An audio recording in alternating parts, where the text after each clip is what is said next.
Good morning. Are you at the Isabel Stewart Gardner Museum? Nice background. Your Malam, your mute, your microphone is off. There you go. See, yeah, just 1 second. Yeah, yeah. I need to turn it down.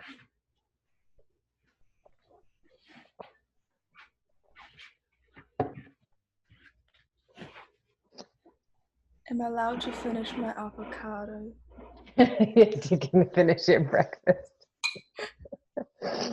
That's a good breakfast too. Um, Actually, I'm going to quickly describe the rest of the semester because we're about halfway through, which means that the projects that you have, this is for everybody, not just for you.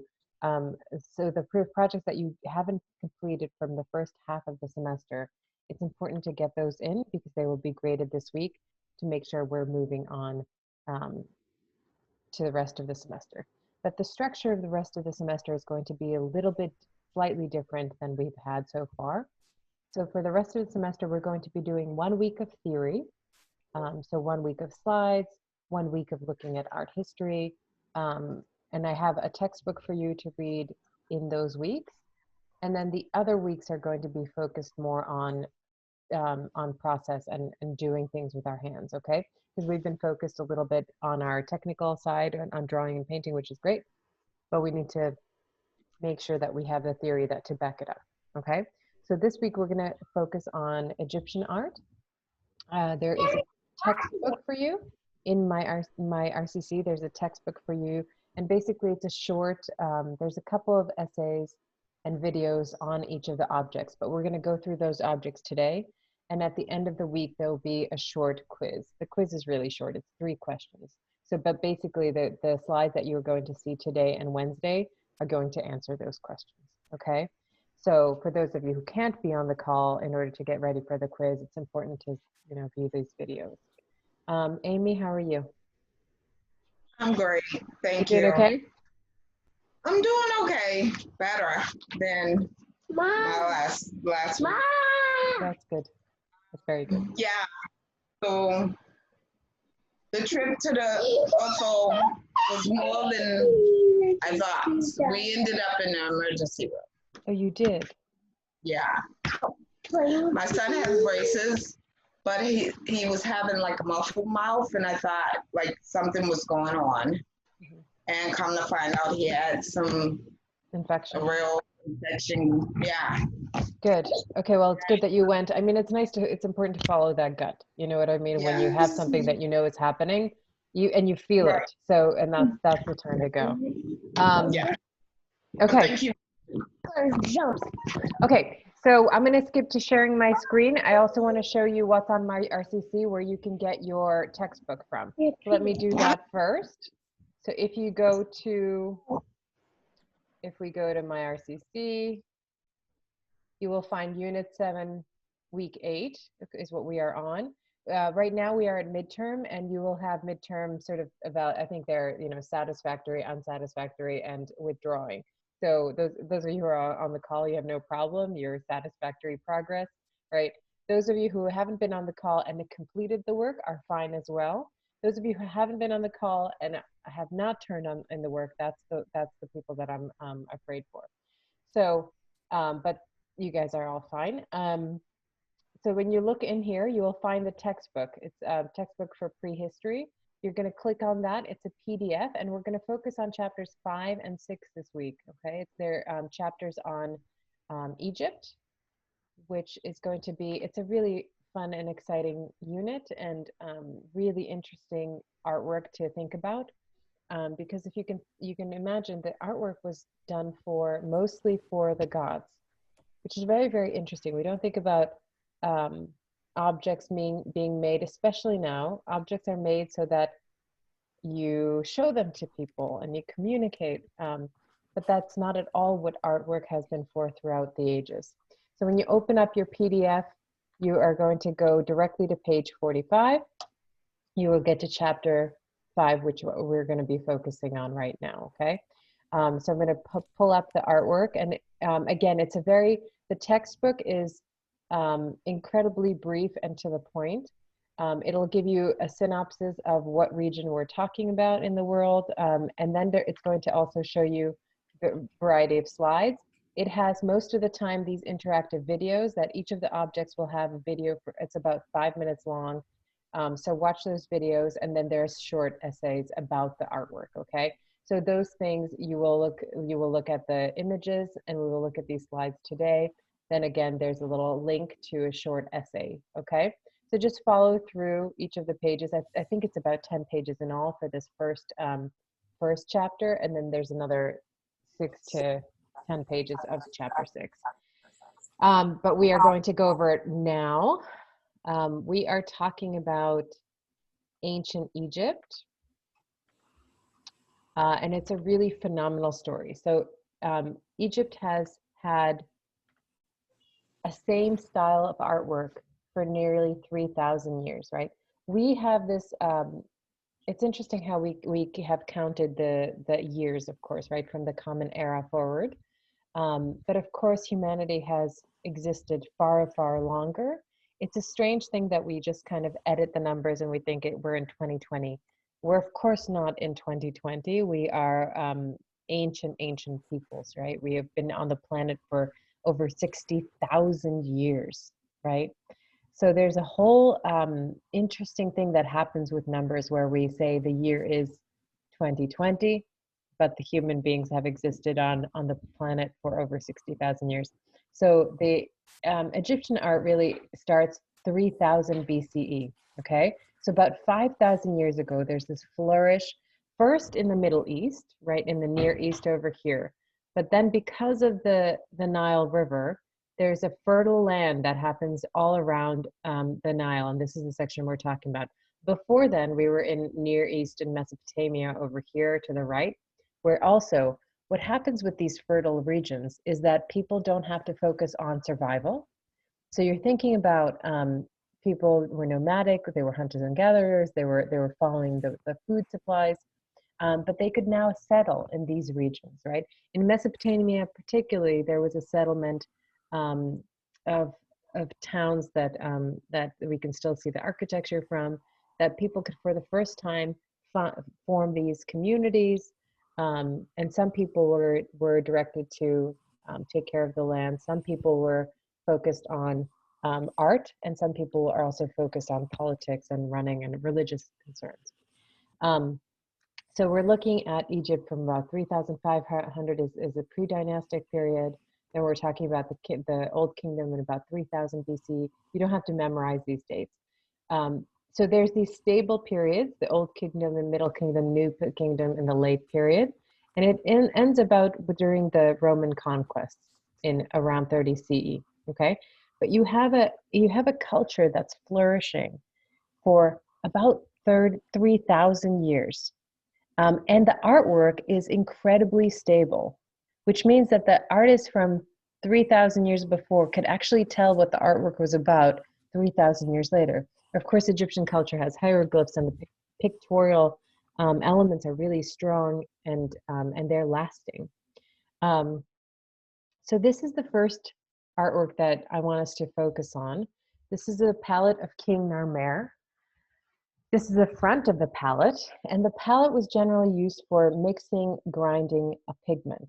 And the pigment would be ground for things like makeup, right? Because we know that to make sure that the bright sun doesn't harm our eyes, just like football players do in or here, you put a black eyeliner underneath, and you get that resistance from the eye from the sun.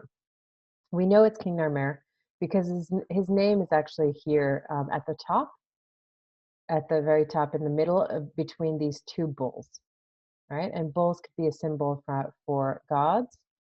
You have the king over here and his stance and his pose over here. You have him wearing a crown. That's the crown over here.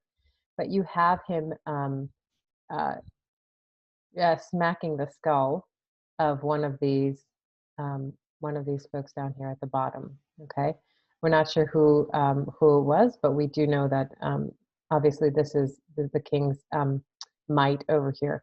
It's also the stance that Egyptians would continue to create, this kind of, you have the forward shoulders, and you have the legs in profile. So you have the legs in, and again, this is a style of the human body and the human form for the Egyptians for nearly 3,000 years, okay? Let's look at the details over here of the Palette of Narmer. This is one of the objects that the Egyptians have not let out of the country, all right? And they have incredible amounts of treasures, right? Where they have the gold, the mummies, the gold shield of Tutankhamun, right? Those have all left the country. But this particular palette has never left the country. It's one of the most prized possessions. And it is that because of a number of reasons, and we'll talk about that right now. So this is the pose that is the standing pose that is going to be around for about 3,000 years.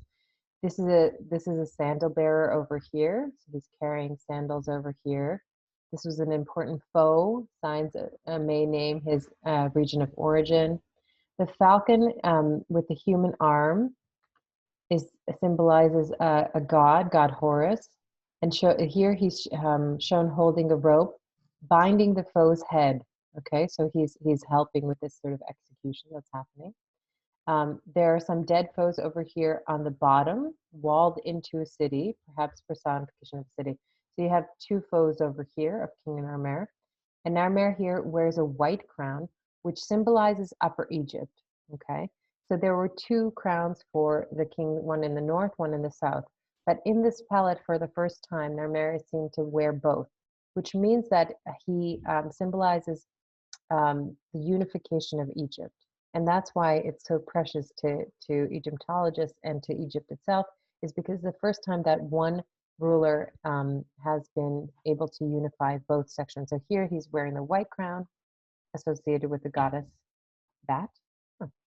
And as we move on, this is the back of the palette. And the back of the palette is just as interesting as the front. Here we have the king again. He's over here. He's the tallest figure, and sometimes this is how you could tell people and their stature, is that the more rank they had, or the bigger that they got. Okay, so you see King Narmer over here. Again, Narmer is his name symbol is right here in the center of the palette.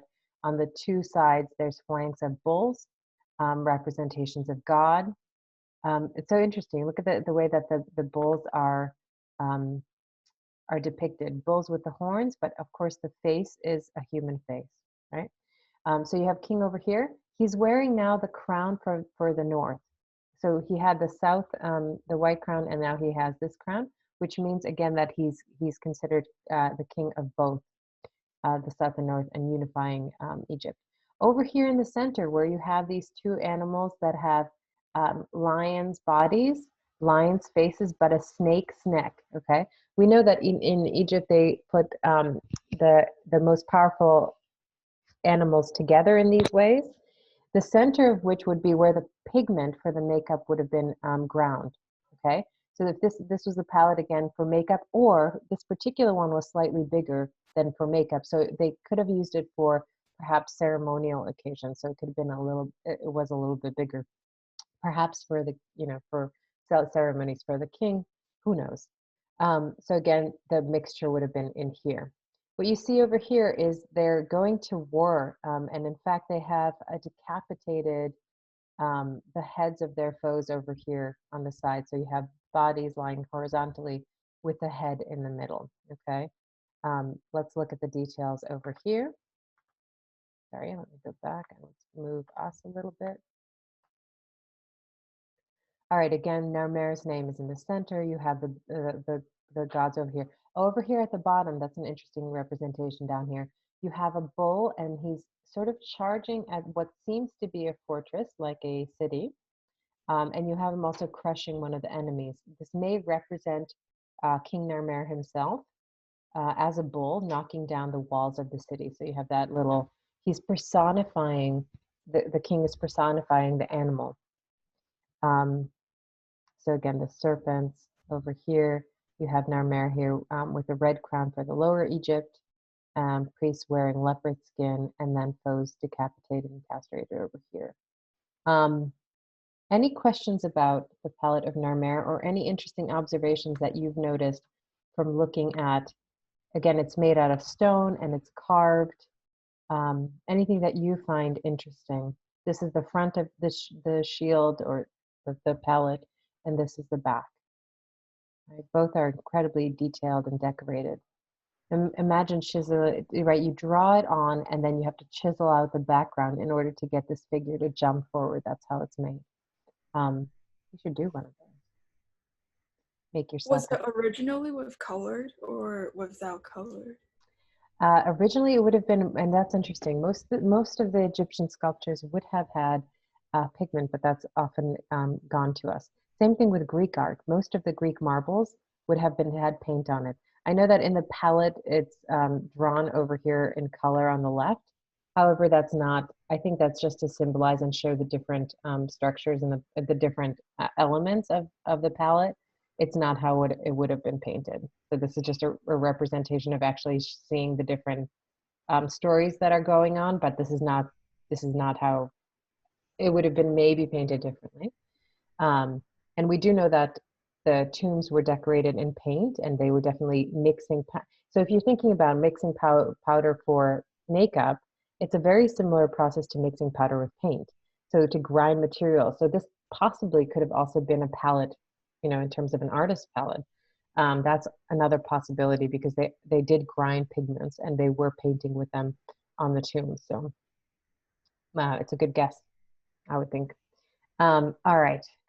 So let's talk a little bit about the Ka, a life force that could persist in the body after death, and the body was kept intact in a mummification process, or in a body substitute if something happened to the body.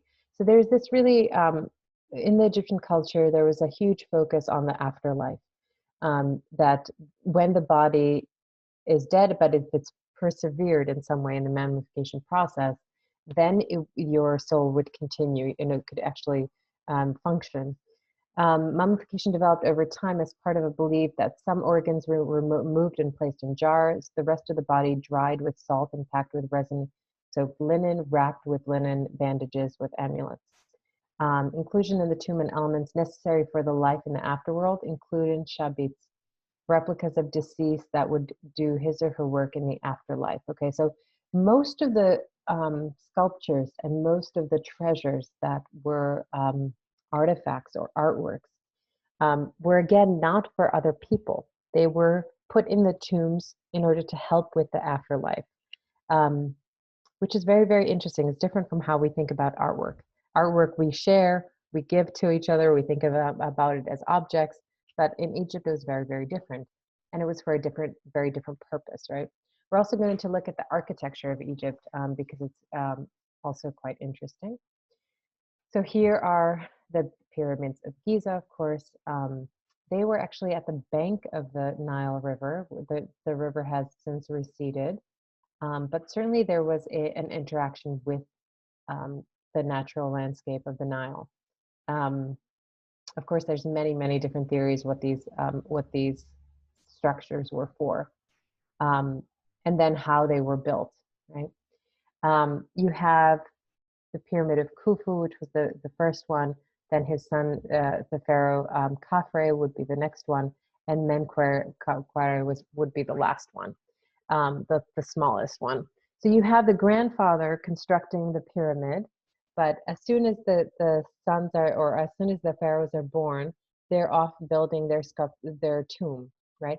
So think about that as it's really the death part is very much part of life in Egypt. Actually, most of the effort goes into building, obviously, these sculptures, but the tombs, the architecture, and also all the artwork for the death. These would have been incredible with limestone embedded within the structure. So has anyone been to Egypt and seen these these tombs in person? Because they're absolutely fascinating to think about what they were for, the purpose of them. And then of course it wouldn't have looked like this when we enter the Pyramid of Giza. It would have been, let me just make sure that we're recording good. So the pyramid is cast off from stone? So they are bricks. They're huge. They're slabs of stone that would have been actually probably flowed down the Nile first. But then we know that with 30 men, they would walk them on a slip. So there would be someone pouring water in front of the stone, and the water on like a clay wet surface. And then with about 20 or 30 men, they could actually push these stones to the building site.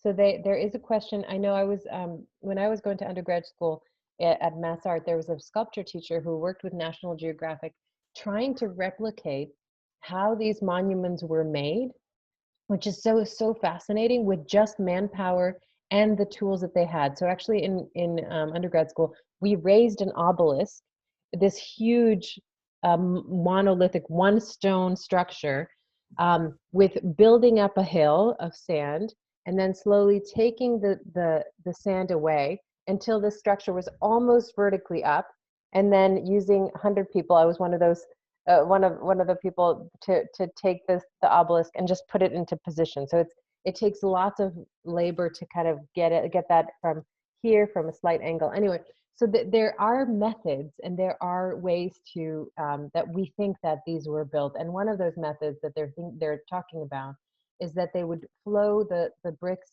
because the stone would have been brought from various other regions. Also, in the mummification process, they used an oil that was from cedar, I believe, to mummify the mummy. So as you read through the text, you will get more information.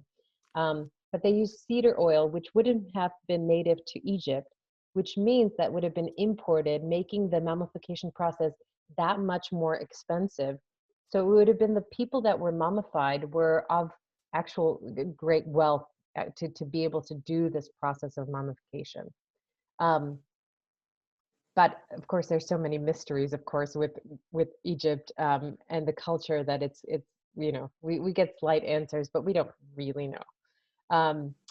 But the pyramids would have also been lined with limestone, which you have the brick set, but there would have been another layer which would make them absolutely white against the sunlight, which would make them beam from far away. So imagine walking in the landscape in the desert, and suddenly you have these structures that are almost like a skyscraper, like reflecting light off of it. So again, this incredible, awe-inspiring structure, right? And of course, the mathematics and engineering is so precise that they are centimeters off. The sides are precisely measured, and the technology of that is absolutely shocking and baffling. So they actually had engineers near the site that would have been working on building these pyramids, which again, the technology we can only hope for now.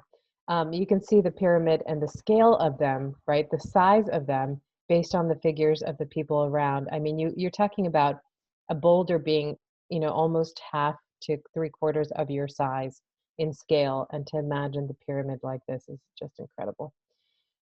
Here's the entrance to the Pyramid of Khufu from, again, almost 5,000 years ago. So did people live inside the pyramids? No, the pyramid was thought to be a temple to house the dead king and queen.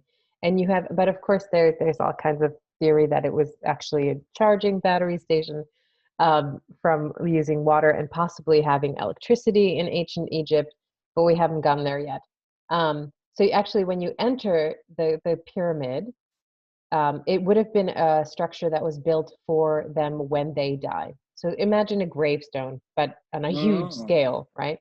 I Then see. you enter the pyramid and you have these really narrow passages that you have to really bend over to get through. So there's nothing, it's not hollow, it's very solid on the inside. You just have these passageways. You go into the grand gallery over here, and you have two, again, very small entrances into what is known as the Queen's Chamber, which is where the Queen's body would have been buried. And you have the King's Chamber over here. You have kind of this roof structure is to support the weight of the pyramid from the top, to make sure that this opening would be strong enough. So again, these are like planks above the structure so that they hold the architecture for the kings and queens tombs.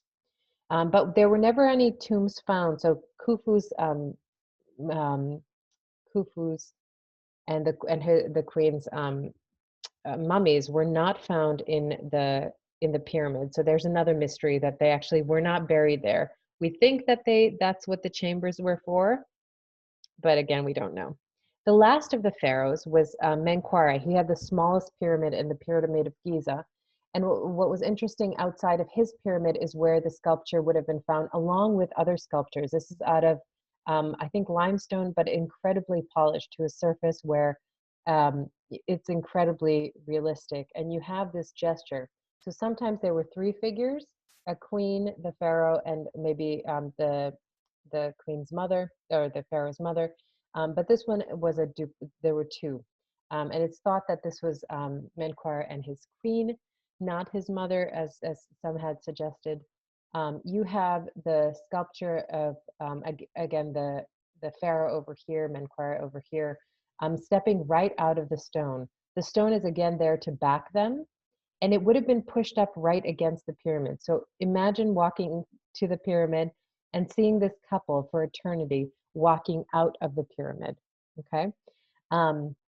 So it's kind of this immortal sculpture, but also look at the gesture, look at the way that they are positioned. You have Menkaure over here, sort of ready for battle, this sort of idealized body. You have a loincloth, and then you have him stepping out of the rock. Then you have the queen right next to him, side by side, in the same proportions, which is unusual, but we know that the women were in high standing in Egypt. And this shows that. I mean, they're almost the same height. You have him almost stepping out to sort of protect the queen right here. The queen is depicted in sort of beautiful, in the sort of the same manner. They have loincloths, both of them. The top is bare. And look at the gesture. It's just such a lovely kind of handhold. You have her resting her hand on him, as well as tucking around. It is very, very interesting how they almost co-ruled, and we're going to talk about on Wednesday Pharaoh Hatshepsut, who actually was a female. There was no word in the Egyptian language for queen. There was only mother of Pharaoh and wife of Pharaoh, but she stepped in and actually ruled the kingdom for 20 years, and that was in the New Kingdom, and we'll talk about her in a little bit. But again, you can see the relationship is on definitely unique standing. In the rest of the world, for example, in Greece, women did not have this structure, did not have this power that ancient Egypt seemed to have. Any questions about Menkaure or the queen? Any details that you can see? You can see that he was painted. Hey, have a look at the ochre over here in his ear. So this sculpture would have been painted. She looks, just by the way she's holding him, like she's holding him back.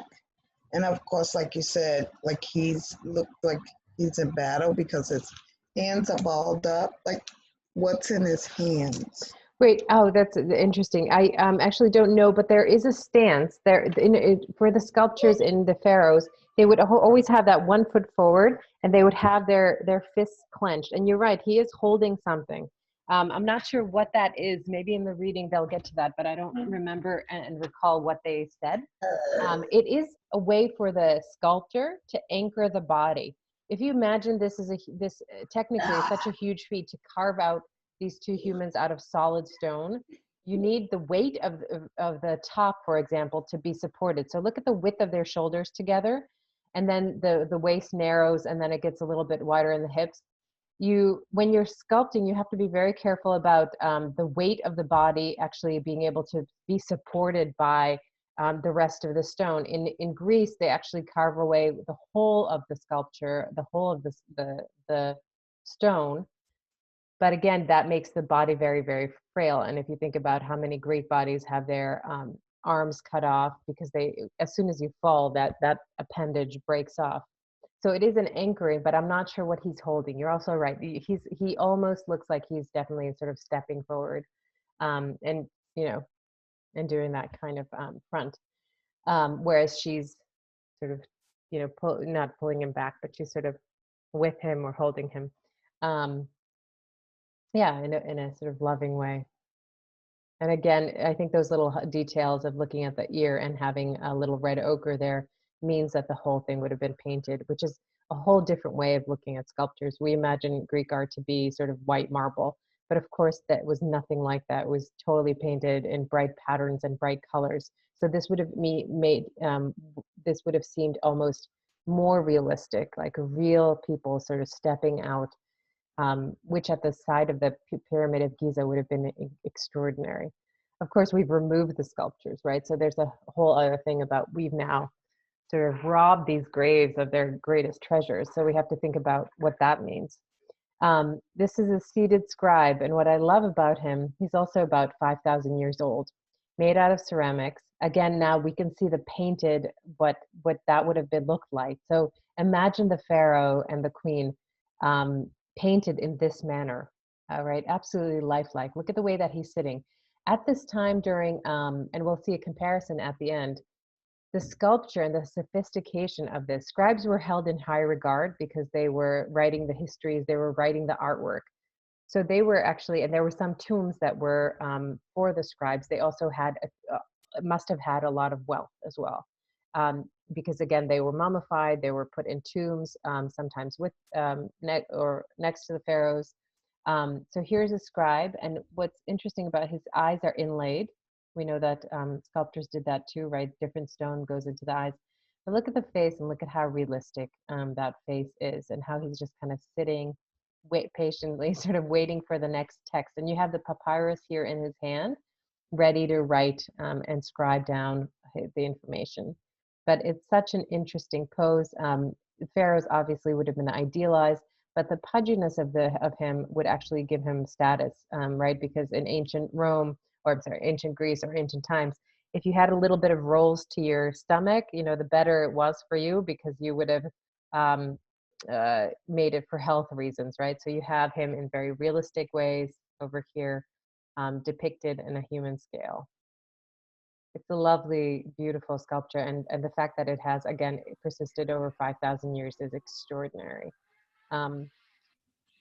Any questions or thoughts about him? We're going to compare him a little bit at the end. And you can see the makeup over here all around the eyes to block the sun. So we're entering the Middle Kingdom here. And this was a sweet little hippo that was found at one of the tombs. Again, when people were mummified, the tombs were really decorated with everything that you needed in the afterlife. The hippo represents the Nile. You have these lotus patterns, right? And that was a symbol for the afterlife that's painted on the hippo. But the hippo is not as sweet as maybe as he seems. So this is from about 2000 BCE. You can see that his feet were, 3 out of the 4 feet were broken off. And that perhaps is because even though he's this kind of seemingly sweet little creature, of course the hippopotamus would have been quite a devastating animal to face in the wild in the Nile River. So in the afterlife, they broke off 3 out of the 4 legs so that, you know, perhaps not to chase the owner for the rest of eternity. But he was found in the tomb in the Middle Kingdom. So I wanted to compare two sculptures from roughly the same period. The seated scribe over here from 2500 BC, and on the right, this was a worshiper from the Mesopotamia region, which would have been a little bit farther to the east of Egypt, and it would have been again in the Middle East, what is considered Middle East right now. And this was a male worshiper, a standing male sculpture, right? And just look at how these two were made. One out of stone and carved out of stone, and you can still see the stone-like quality of the sculpture here on the right. Whereas the other one on the left has much more sort of a humanistic or human form over here to the left. So anyone want to take a stab at comparing these two? What is similar about them and what is different? Any thoughts and ideas? And imagine sculpting this out of a block, right? Both of these are sculpted out and carved out but one has a very pattern-like orientation. It's relatively small. You have, and both of these are, by the way, smaller than life size. Even the seated scribe is smaller than life scale. But show me all the visuals, or talk to me about all the differences that you see between these two sculptures.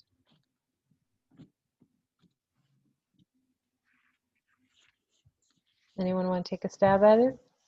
You Well, have, yeah, the eyes are different. right, you have the worshiper over here with these big eyes really open wide. And when we open our eyes wide, we're really sort of focused, right? We are zooming into something. And for him, worship became a very high, uh, something to spend your time on, because it meant that you, again, didn't have to hunt and gather for your food, right? You can have time to devote to spiritual development, which was rare in ancient times. It wasn't right to be able to give yourself to worship was a pastime and a luxury that not a lot of people had. So again, this male worshiper is worshiping for the rest of eternity with eyes wide and focused. In a very similar way, actually, if you look at the scribe on the left, he's also attentive. He's also waiting to what that sort of next message is going to be, right? So you also have these kind of wide eyes, open eyes, ready to take notes. And again, we know the status of the scribe in Egypt was a high one. But the way that it is sculpted is certainly in very, very different styles, where you have this one much more stylized. The one on the left is much more human. In fact, I think these inlays, his nipples would have been inlaid with wood, and again, realistically painted, incredible realism in this one, whereas this one is a lot more stylized. All right, folks. So you will read more about these, the Egyptian art when you go to my RCC, and you'll see the textbook. It's a PDF version. So when you go to my RCC, you will find, let me take you there. All right, so this is attached. The pages that you're reading for the Old Kingdom is page 45 to 55. But the link to it is a PDF. If you go under Unit 7, Week 8, you'll be reading those. You can click over here and that'll open up the PDF, the textbook, okay? The textbook, again, gives you either short essays or videos, 5-minute videos to watch about this artwork. At the end of the week, I think the date is going to be pushed back till Saturday. You will have a short little quiz on not today's slides, but on Wednesday slides, which we're going to talk about chapter 6 on Wednesday. Okay, so this week we are focused on theory, not drawing. We've been focused on drawing for a couple. We're going to bounce back. We're going to read some of the text and then do a little bit more practice, perhaps in sculpture, perhaps in carving. Because in order to know something, it's important to also get your hands on the material that people were, and really think about how is it possible to dig out a human out of a stone. It's so difficult. It's a hard work. Very hard work. It's very hard work. Yes. And in order work. to have that, right, there's no such thing, and we think about having like the starving artist, right? There's no such thing as that. If you're starving, you're going to go make a meal. So in order to be able to focus on chiseling away at stone, you have to be safe and you have to be fed. So the artists and the scribes in the Egyptian culture were quite high up in the strata of the hierarchy, because they really had those. They could perfect. Imagine artists perfecting their artwork for 3,000 years. It was actually something that you passed on to generations, the next generations of artists that would do the same style. We think about, you know, each generation now, teenagers revolting against their parents because they have their own unique style, right? That would not have existed in ancient Egypt for 3,000 years. So think about the generations that would have been passing on this artwork and the way of doing things, the way that the hieroglyphs were drawn and painted, same way from 3000 BC to 30 BC or 30 CE, right? So again, monumental, huge. And for that, because of that stability, we're able to read them today, which is fantastic. I'm going to let you go today a bit earlier than usual because I want you to have enough time to read the book. And then on Wednesday, we're going to continue the conversation. The Egyptian art is incredibly fascinating, and we will connect with the theory of it. And again, at the end of the week, there'll be one quick assignment. I think it's 3 questions based on Egyptian art and what we're talking about this week, okay? So any questions where we're going this week? Teacher, Yes, Adeline, talk to me. hi. Hello everyone. Hi. I just want to know if you receive the assignment, Yes. the and drawing. Yes, I got, I'm going to correct all the assignments today, actually, for your class. And by the end of today is midterm. So I will send you, Okay. there's a satisfactory, unsatisfactory, or administrative withdrawal possibilities. All of you that are on the phone call have no problem. Okay. My problem is with people who either haven't been on the phone call or haven't turned in the work. So if you've turned in the work and haven't been able to be with us on the phone call, that's fine too, because you're watching the videos on your own. It's just folks who haven't kept up with the work that I'm really worried about. But you guys who are here are absolutely fine. Okay, so I will correct your drawings today. And again, look for the quiz won't be in until about Thursday, Okay. because we're going over the work, and Friday and Saturday you'll have time to take this very short quiz. And next week we'll see about sculpting. I have to figure out what material is accessible to everyone to see if I can teach you a little bit about carving and sculpture, because I think it becomes very, very interesting. Flowers. Okay, so this week we have a book to read and Yes, this week you're focused on reading. write something about it. Or This week you're what's focused the on assignment for this week? This week you're focused on reading 10 pages of the book, which is a link to your MyRCC. It's 10 pages on what we looked at right today. On Wednesday, there's going to be the next chapter, another less than 10 pages for the second part of Egypt, which we'll be talking about on Wednesday. And Friday, you'll have the quick quiz, again, 3 questions, which will be based on Wednesday's PowerPoint. Okay, so that's means that we're gonna start reading the book today, 1 to 10, and then next week we're gonna do the rest. So this week's book is, if you go, I'm going to share my screen and it's on in my RCC. Let me show you so that it's very, very clear. Like Friday, Saturday, you're gonna send. Yeah, let me show you, Edeline, where I am, okay, in my RCC, because it's going to be right there. You have the textbook link over here, the PDF. What you're reading today is pages 45 to 55 in that book, chapter 5. On Wednesday, we're going to be reading pages 55 through 62. And again, pages when you go to the textbook are really short essays, or they are videos on the ancient work, which are fascinating. And then on Friday, I will add the quiz, and you will have until Saturday to do it. Okay. And that will be the week. Thank you. Very welcome. Yeah, and if you Hi, have Professor. any, yeah, Georgina, go for it. Ask me. Yeah, so I sent you email about my assignments for you for your comment before I submit today. Yes. Okay. Did you get it? I will send you a response by the end of by midday, so that you can get your work in on time. Okay. Okay. Any other questions?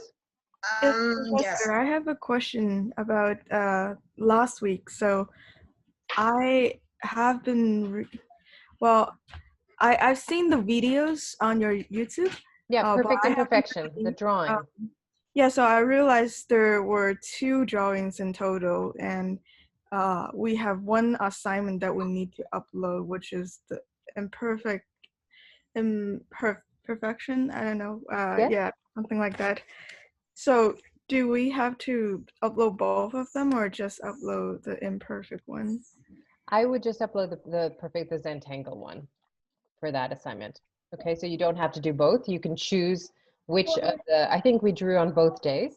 You had you have the portrait from before.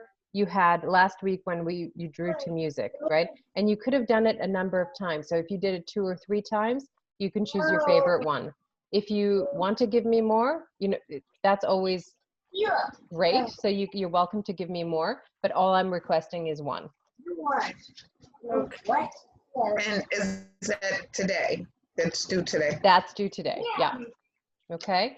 And I think for the quiz, if those of you who may need the weekend to do it, we can also have it due on Monday so that you're not panicking, so that you have time to really get into Egypt. So let me, again, it's not a massive quiz. It's a very simple written response to 3 questions. Yeah, so we'll have it due, you know, with giving you plenty of time to get it done. Okay, I want to let you go and read. Any questions? No. If you have any problems accessing the textbook, there's a PDF right there, but if there's any problems, I'll send it to you personally. Yeah, and have a look, because it's a fascinating tale of Egyptian art. Okay? All right, folks. Yes. I will respond and give you grades on all your work. I look forward to talking to you more about Egypt on Wednesday, and we will move along. All right? Take care and be well. Thank you. Have a great day. Thank Bye. you. Thank you, Professor. Bye-bye. Bye. Have a good one. Bye, guys.